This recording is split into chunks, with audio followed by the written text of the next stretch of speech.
Malam hari ini kita akan melanjutkan kajian tafsir kita. Kita sudah sampai di surat Al-Baqarah ayat 106 ya, yang tema besarnya adalah terkait dengan wasiat. Ya. Ayat ini berbicara tentang betapa pentingnya menjaga amanah, ya. Khususnya persaksian itu. Intinya adalah kalau menjadi saksi harus menjadi orang yang jujur, adil, ya, berintegritas lah bahasa sekarang itu. Yang mana ayat ini memberikan petunjuk kepada kita semuanya, khususnya mereka yang sudah mendapati tanda-tanda kematian ya untuk berwasiat.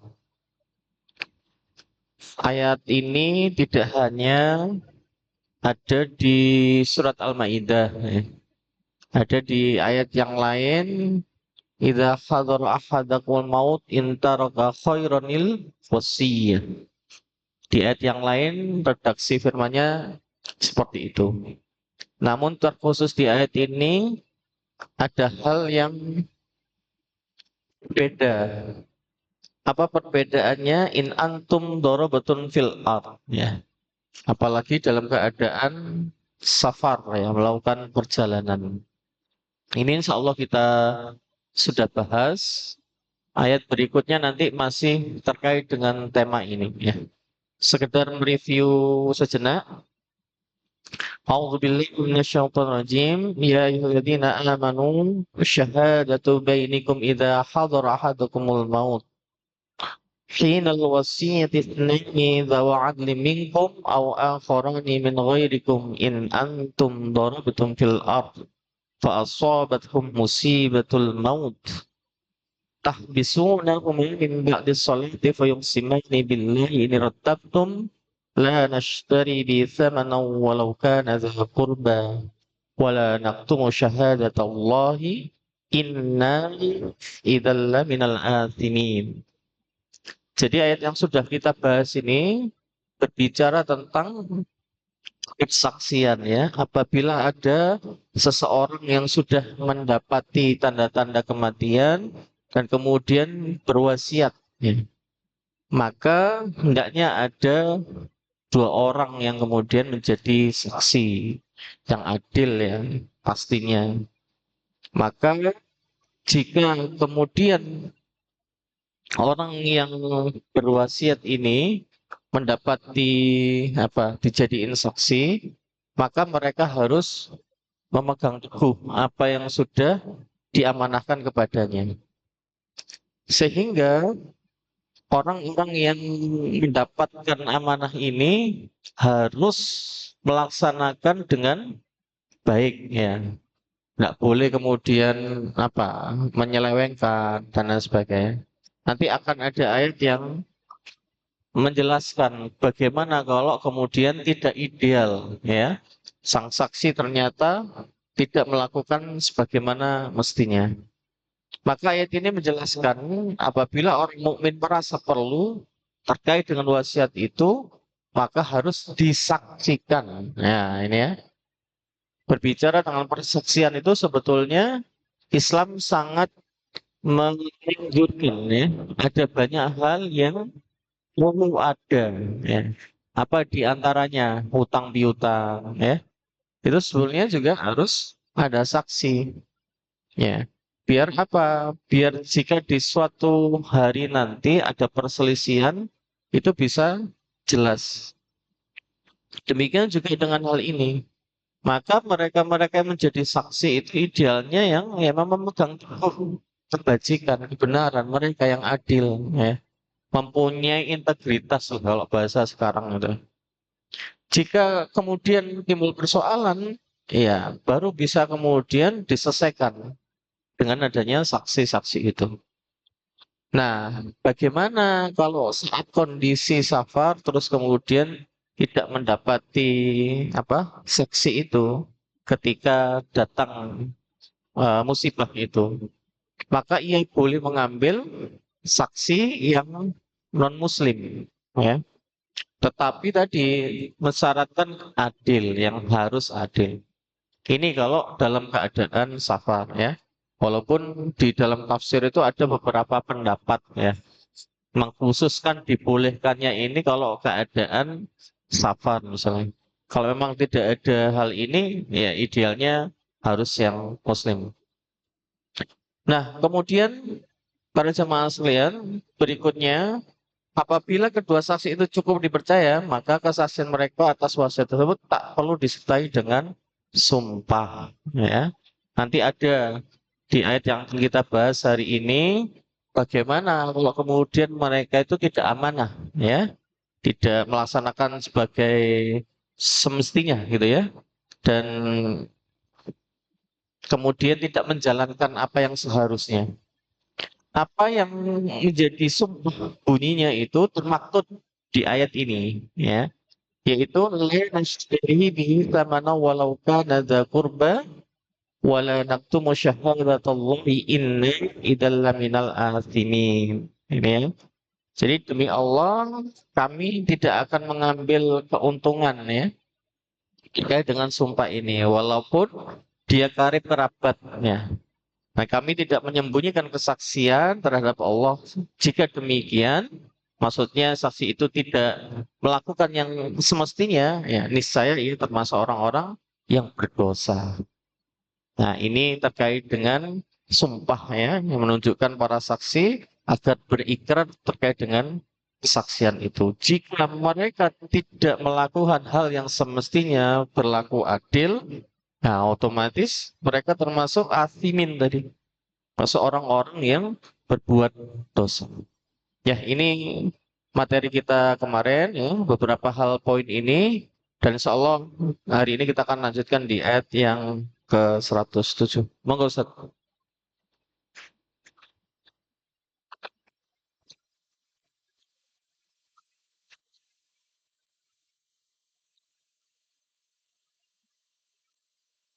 أعوذ بالله من الشيطان الرجيم فإن أسر إنهما استحقا إثما فآخران يقومان مقامهما من الذين استحق عليهم الأولين فيقسمان بالله وشهادتنا حق من شهادتهما وما اعتدينا إن إذا من الظالمين. Jika terbukti kedua saksi itu berbuat dosa, maka orang yang lain menggantikan kedudukannya, yaitu di antara ahli waris yang berhati lebih dekat kepada orang yang mati. Lalu keduanya bersumpah dengan nama Allah, sungguh kesaksian kami lebih layak diterima daripada kesaksian kedua saksi itu, dan kami tidak melanggar batas. Sesungguhnya jika kami berbuat demikian, tentu kami termasuk orang-orang zalim. Jadi ayat ini masih berkelindan dengan ayat yang ke 106.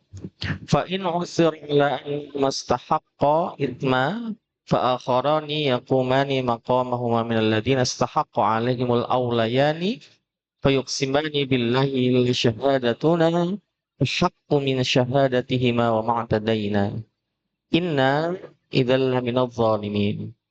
Maka jika terbukti, ya, siapa yang terbukti, ya saksi tadi, ya, saksi itu tidak menjalankan apa yang semestinya, bahwa saksi ini berlaku dosa. Berlaku dosa ini maksudnya gimana? Yaitu mereka melakukan kecurangan, ya, tidak jujur. Karena mungkin ada sesuatu yang disembunyikan atau dialihkan. Yang semestinya dia punya integritas yang baik, ya, menjaga amanah, berbuat adil, namun ternyata tidak demikian. Maka kedua orang yang lain itu bisa menggantikan dari saksi tersebut. Ya, yaitu dari mana? Dari ahli waris. Ya. Berarti apa? Men-take over. Ya. Dari ahli warisnya yang lebih dekat. Ya. Jadi kerabatnya dari yang meninggal itu. Ya. Lalu bersumpah. Ya. Kenapa? Karena dirasa saksi yang asal ini sudah tidak berlaku adil, begitu. Ya. Semestinya mereka bisa dipercaya, tapi kok khianat. Nah, nah ini bisa kemudian diambil alih dengan bukti yang nyata ya. Maksudnya dirasa memang sudah fa'inu itu ala annahuma tadi istahaqqa itsman, yaitu berbuat dosa.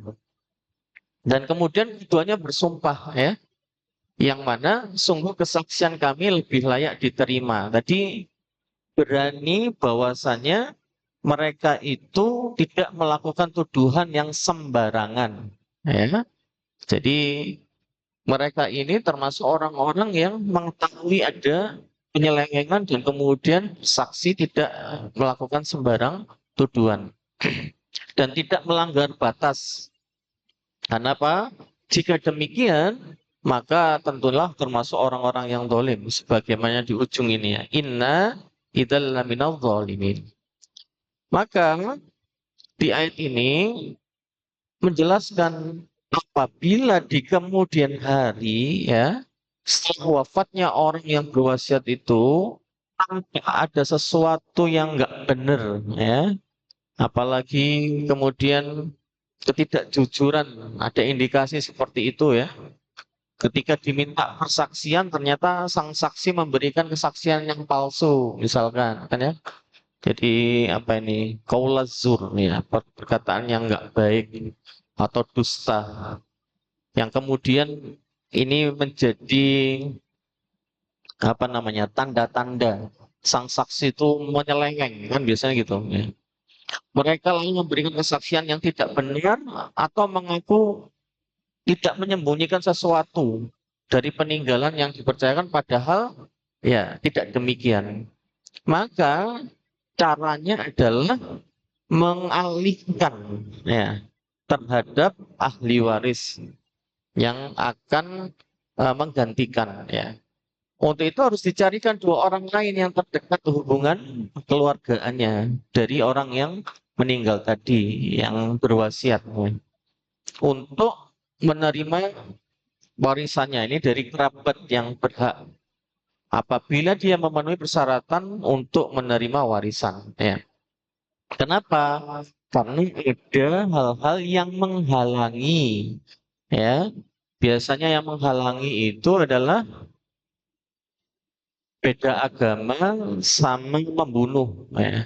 Ini tidak bisa terkait dengan waris itu ya. Jadi kalau ada dua hal ini, waris itu terhalang ya, terputus karena perbedaan agama atau ada yang kaitannya dengan pembunuhan, kasus pembunuhan yang terkait dengan waris orang yang berwasiat itu. Nah, apabila kredit yang terdekatnya itu ternyata tidak memenuhi persyaratan untuk menerima warisan, misalnya apa? Tadi yang saya sebutkan, karena perbedaan agama. Nah, perbedaan agama ini bisa menjadi penghalang tidak jadi, ya. Atau juga terkait kasus pembunuhan, ya. Ini juga tidak tidak apa ya, tidak jadi atau terhalangnya waris itu karena pembunuhan juga. Maka dicari yang tidak ada kaitannya sama dua ini, maksudnya yang tidak berlainan agama, yang tidak ada kaitannya sama pembunuhan, ya. Yang lain, jadi kerabat yang lain, yang kemudian untuk bersumpah, ya, ya. Berarti nyarinya harus yang ya, lagi-lagi yang bisa dipercaya, ya. Ini kan karena poinnya adalah menjadi saksi itu harus yang memiliki integritas, amanah, adil. Poinnya di sini. Karena ini sebetulnya tadi men-take over yang awal ya. Maka sumpah yang diucapkan oleh kedua ahli waris ini dimaksudkan untuk menguatkan tuduhan terhadap yang pertama tadi. Sehingga tidak serta-merta kemudian menuduh sembarangan tanpa bukti bahwasanya saksi yang sebelumnya itu melakukan penyelewengan tanpa ada landasan yang kokoh ya. Jadi tidak serta-merta menuduh sembarangan. Ini gunanya terkait dengan sumpah itu ya. Sehingga ini menjadi penguat ya, menguatkan tuduhan terhadap kedua orang yang menerima wasiat bahwa mereka telah berkhianat mengenai wasiat itu. Jadi eh, yang pertama jadi saksi yang pertama itu kan diberikan amanah namun melakukan penyelewengan. Kemudian diambil alih saksi yang dari kerabatnya itu. Untuk menguatkan bahwa mereka benar dalam melakukan tuduhan itu. Jadi tuduhannya itu tidak sembarangan. Dia berani bersumpah bahwasanya saksi yang sebelumnya tidak benar. Ya. Ini mereka berani untuk menguatkan keadaan tersebut dan tidak melampaui batas. Tuduhan itu bukan tuduhan sembarangan atau tidak beralasan. Ya. Jadi memang dirasa sudah terlihat adanya penyelewengan. Barulah kemudian diakhiri dengan penegasan apabila melakukan tuduhan untuk kesaksian itu tidak benar, maka hakikatnya ia telah berbuat dolim. Ini hampir sama dengan tuduhan yang apa menuduh zina itu ya, didatangkan saksi kemudian bersumpah ya. Benar tidaknya. Maka saksi di sini sangat penting. Ini terkait dengan wasiat. Tadi di awal saya sampaikan terkait dengan dain. Apa itu? Hutang. Ada juga tuduhan orang-orang baik yang dituduh berzina misalkan. Itu juga harus mendatangkan. Makanya tidak serta-merta kemudian eh, begitu saja jadi saksi tanpa ada integritas yang bisa membuktikan bahwasan dia berlaku adil benar. Tidak sembarangan menjadi saksi itu ya.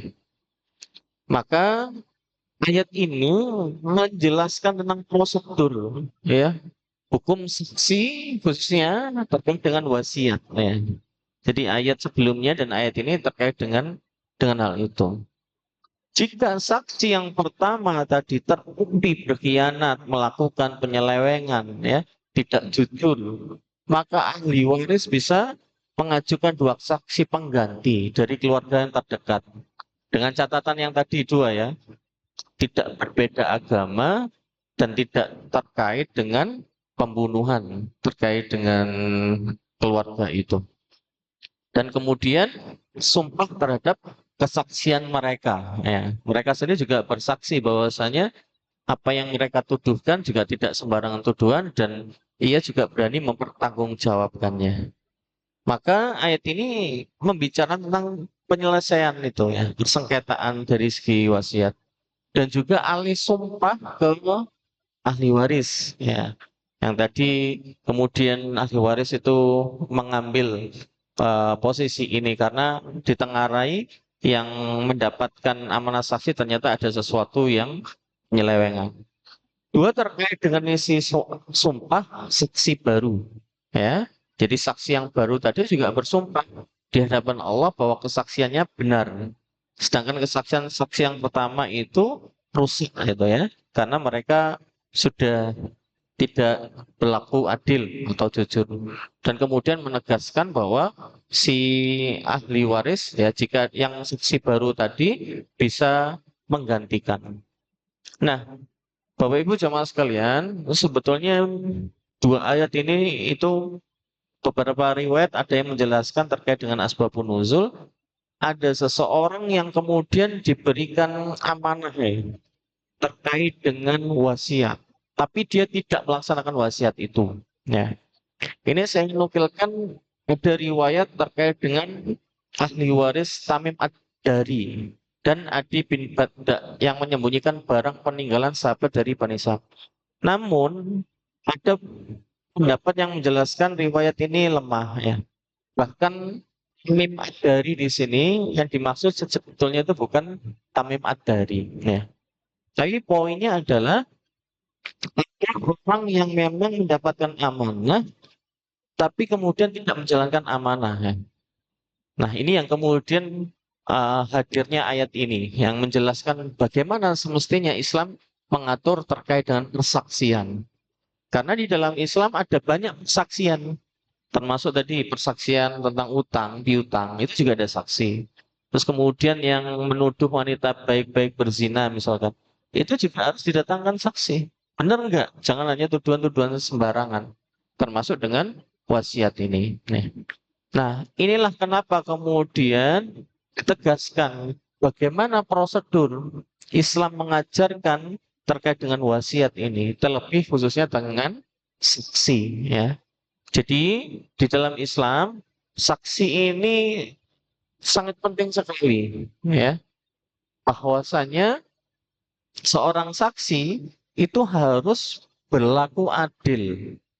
Adil itu biasanya kan diterjemahkan wadu'us syai' fi makani, ya, menempatkan sesuatu pada tempatnya, proporsional, ya. Harusnya seperti apa? Kalau diberikan amanah A, ya harusnya A, bukan diganti B, ya. Maka orang-orang yang menjadi saksi, tapi kemudian perkataan yang tidak sebenarnya, tidak jujur, ini juga bisa menjadi bagian dari kabair, yaitu dosa-dosa besar. Oleh karena itu, para jemaah sekalian, ini ditegaskan, ya, betapa pentingnya menjaga amanah wasiat. Apalagi tadi dalam keadaan safar, ya. Ini aturan-aturan yang membicarakan tentang pentingnya saksi, gitu. Di ayat berikutnya monggo, Ustaz, di 108.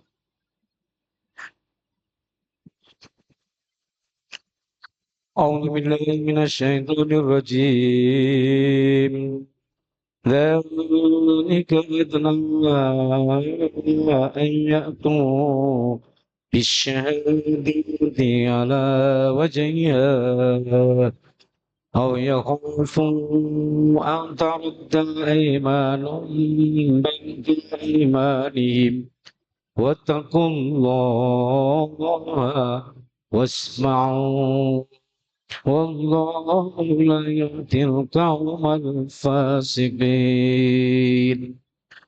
Dengan cara itu mereka lebih patut memberikan kesaksiannya menurut yang sebenarnya dan mereka merasa takut akan dikembalikan sumpahnya yaitu pada ahli waris.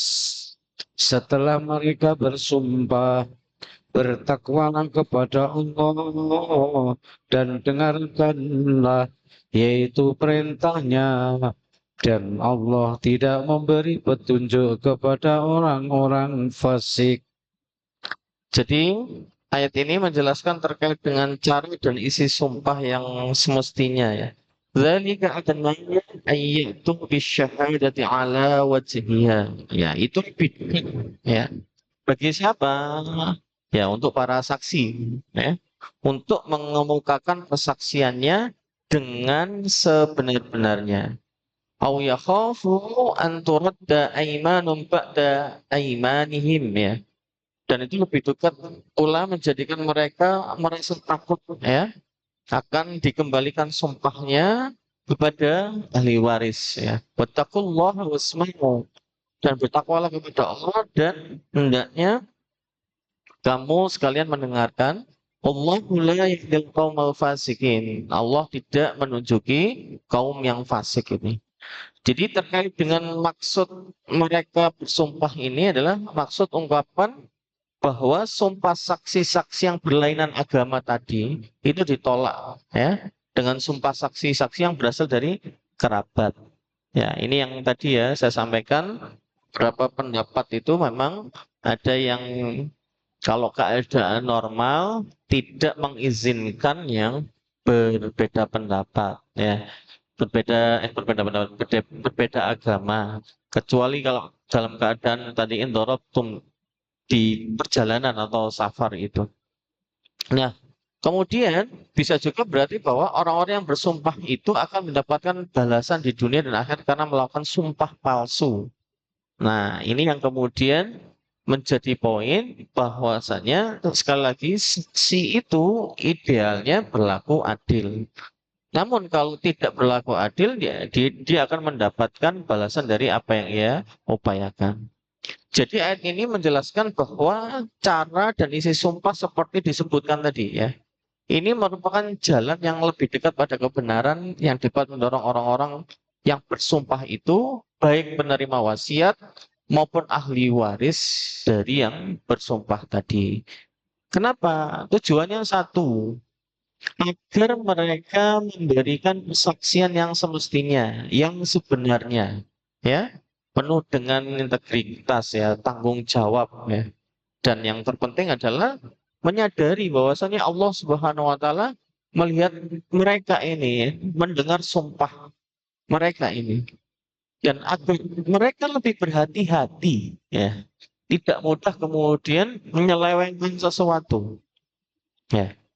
Nah, ini kalau dalam realitas di kehidupan kita, ada mungkin orang yang diberikan amanah menjadi saksi, tapi karena tekanan tertentu kemudian menyelewengkan persaksian. Ya, ini kalau di konteks kehidupan. Maka menjadi saksi ini memang sesuatu yang berat sebetulnya, ya. Tapi ya kembali, jika mereka berlaku adil, berlaku jujur, ya dia akan mendapatkan ganjaran itu. Tapi kalau tidak, ya mereka bisa menjadi melakukan perbuatan yang termasuk kabair ya, orang-orang yang berdosa besar itu terkait dengan memberikan persaksian palsu itu. Yang mana orang-orang yang teguh menjalankan ya akan terhindar dari azab ya, kemurkaan Allah. Sedangkan mereka yang melakukan kecurangan, penyelewengan ya sudah semestinya juga akan mendapatkan ganjaran dari perbuatan penyelewengan itu. Nah, pada akhir ayat ini Allah memperingatkan hamba-hambanya agar bertakwa ya. Takwa itu apa sih? Takwa itu kan dari kata waqayaki wiqayah yang artinya menjaga, memelihara, ya kan? Jadi orang-orang bertakwa itu harus menjaga aturan ya, yang semestinya seperti apa? Aturan yang Allah syariatkan melalui Rasulnya itu. Di antara aturan itu adalah satu, pemegang amanah, gitu ya. Itu menjadikan nilai bahwasanya ketika amanah itu diberikan, ya idealnya dijaga. Dalam konteks ini adalah memberikan persaksian yang sebenar-benarnya. Ya. Kemudian dilaksanakan ketentuan-ketentuan Allah dengan sebaik-baiknya. Allah memperingatkan pula tentang kebiasaan orang-orang fasik. Apa memang kebiasaan orang-orang fasik itu? Ya, dia tidak berlaku adil, ya. Dia memberikan kesaksian palsu itu termasuk orang-orang fasik, ya. Orang fasik itu mudahnya mereka yang sudah melampaui batas, ya. Ada koridor yang menjadi pembatas, dia sedang melampaui batas. Nah, itu orang-orang fasik ya, dan tidak akan mendapatkan petunjuk. Di samping itu, selain bersumpah kedua ahli waris tersebut yang maksudnya untuk menyatakan ketidakjujuran dari penerima wasiat yang sebelumnya, maka harta warisan yang ditinggalkan oleh orang yang telah memberikan wasiat itu diserahkan semuanya kepada ahli waris ya, untuk mereka bagikan menurut bagian masing-masing. Nah, terkait dengan waris ini sudah diatur oleh syariat yang termaktub di surat An-Nisa itu ya, beberapa yang sangat detail yang dalam fikih masuk dalam kategori ilmu faraid ya atau mawaris. Nah, itu detail sekali. Ayat yang menjelaskan tentang seperti apa pembagiannya, nah itu ada di surat An-Nisa yang terkait dengan pembagian-pembagian itu. Ya, di samping itu ya ada kaitan sama hutang-hutang ya juga harus diselesaikan ya. Itulah kenapa dua ayat ini atau tiga ya sama ini menjelaskan tentang pentingnya kesaksian ya. Yang tadi saya sampaikan, ketika Al-Quran membicarakan kesaksian, tidak hanya perihal wasiat, tapi juga ada ad-dain tentang hutang yang di Al-Baqarah satu lembar sendiri itu. Demikian juga yang tadi tuduhan-tuduhan ya. Ada ahli apa? Ada sumpah ya yang harus dijalankan. Nah, ayat ini menyadarkan kita tentang nanti di ayat sesudahnya. Kenapa sih kita perlu hati-hati ya, tidak boleh kemudian sembarangan untuk berlaku apa? Semena-mena misalkan, tidak berlaku adil, ya tidak jujur dan lain sebagainya. Karena ada bagian yang harus selalu kita ingat tentang hari akhir ya. Itu kenapa nanti di hari akhir itu para rasul ditanya oleh Allah ya, terkait dengan risalah yang disampaikan pada umatnya. Mereka akan ditanya para rasul itu. Mari kita lihat di ayat sesudahnya di ayat 109. Monggo Ustaz. أعوذ بالله من الشيطان الرجيم يسمع الله الرسول فيقول ما أجبتم إنك أنت علام الغيوب. Ingatlah ketika Allah mengumpulkan para rasul, lalu dia bertanya yaitu kepada mereka, apa jawaban yaitu kamu terhadap yaitu seruan mereka yaitu para rasul ini tidak tahu yaitu tentang itu. Sesungguhnya Dia yang mengetahui segala yang gaib. يوم يجمع الله الرسل فيقول ماذا أجبتم قالوا لا علم لنا إنك أنت علام الغيوب. Ingatlah pada suatu hari ketika Allah mengumpulkan para rasul, lalu dia bertanya, apa jawaban kamu terhadap seruanmu? Maka para rasul menjawab, la ilma lana. Ya, kami ini nggak memiliki ilmu. Innaka anta alimul ghuyub. Sesungguhnya engkau yang maha mengetahui terhadap perkara yang gaib. Jamaah sekalian, redaksional firman Allah yang semacam ini ada di beberapa ayat ya yang menegaskan tentang menyanyiakan.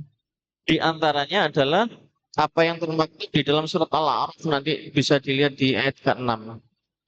Falanas alanal ladzina ursila ilaihim walanas alanal mursalin. Orang-orang yang diutus itu ya, para rasul itu.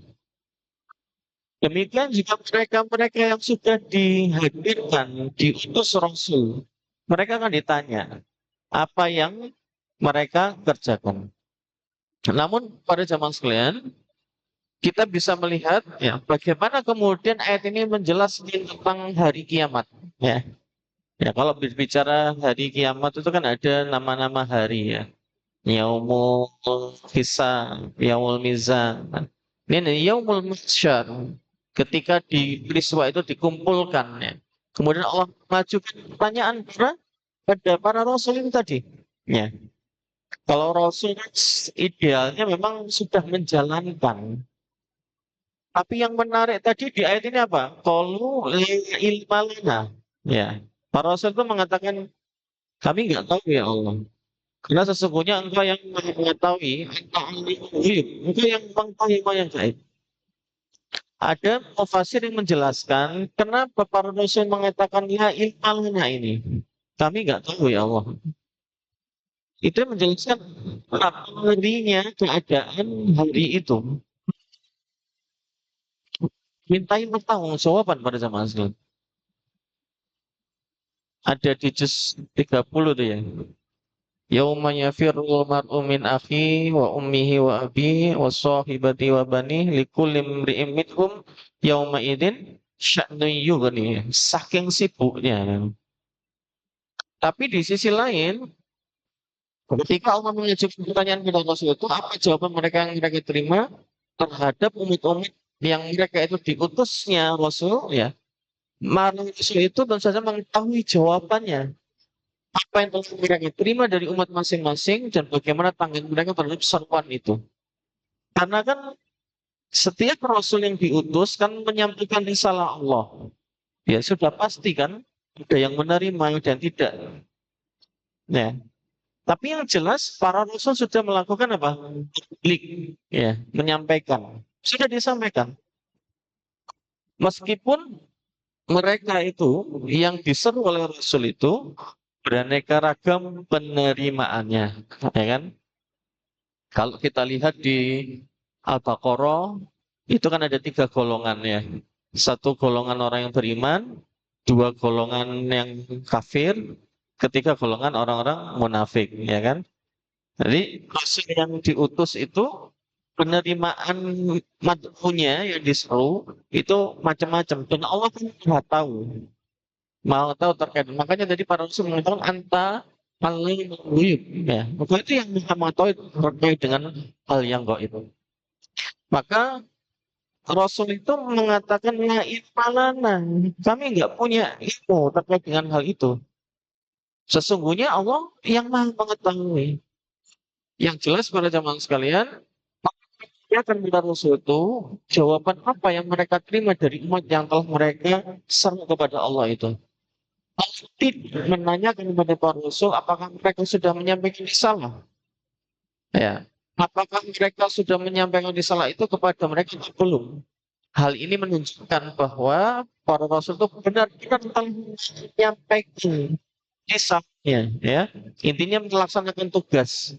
Maka kan tidak mungkin kan Rasul itu sifatnya kitman, tidak mungkin.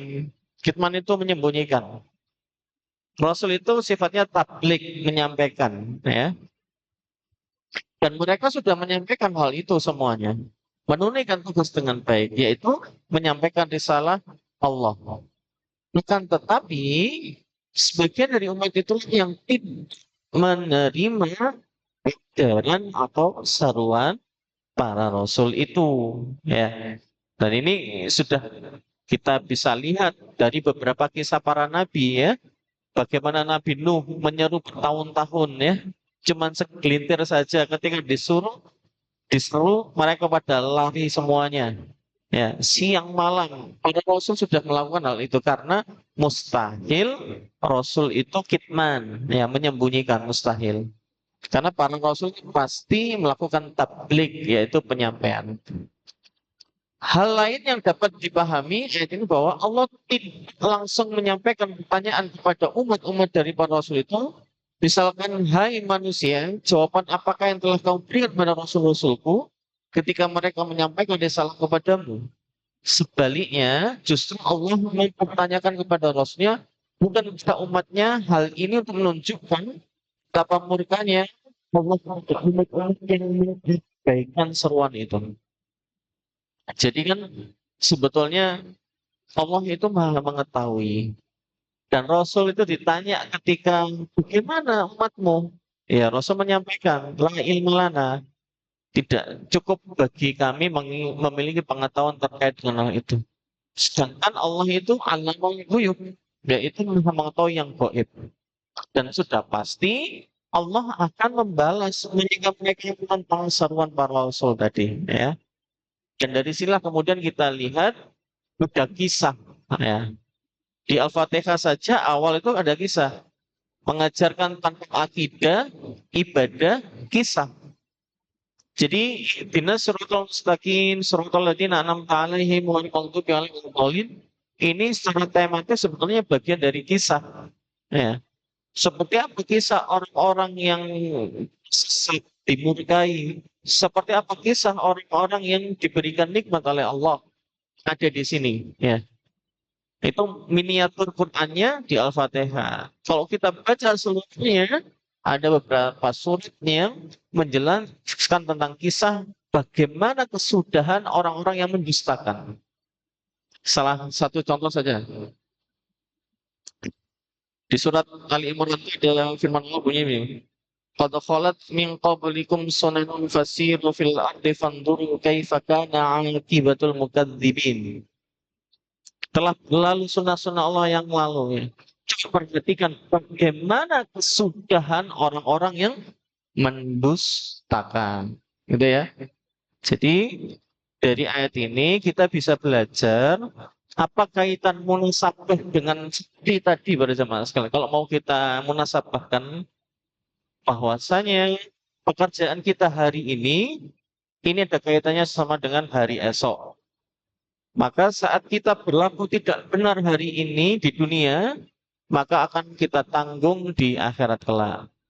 Walaupun konteks ini yang ditanya oleh Allah adalah para rasul. Tapi jawaban Rasul jelas la ilma lana ya. Kami tidak memiliki pengetahuan hal itu. Justru Allah yang mengetahui anta alamul ghuyub. Ya, mudah-mudahan dari sini kita bisa mengambil nilai-nilai ini tentang persaksian dan juga kaitannya dengan Allah akan mengumpulkan seluruhnya di yaumul mahsyar ya, ketika hari dikumpulkan itu. Dan itu masa di mana kita akan bertanggung jawab terhadap perilaku kita selama kita di dunia. Dan mudah-mudahan kita termasuk orang-orang yang memenuhi panggilan Rasul dengan baik ya, bukan mereka yang menentang, yang mendustakan ya. Dan mudah-mudahan ini menjadi pelajaran bersama bagi kita agar kita senantiasa bertakwa, yaitu menjaga diri. Saya kira itu para jemaah sekalian sedikit yang bisa saya sampaikan.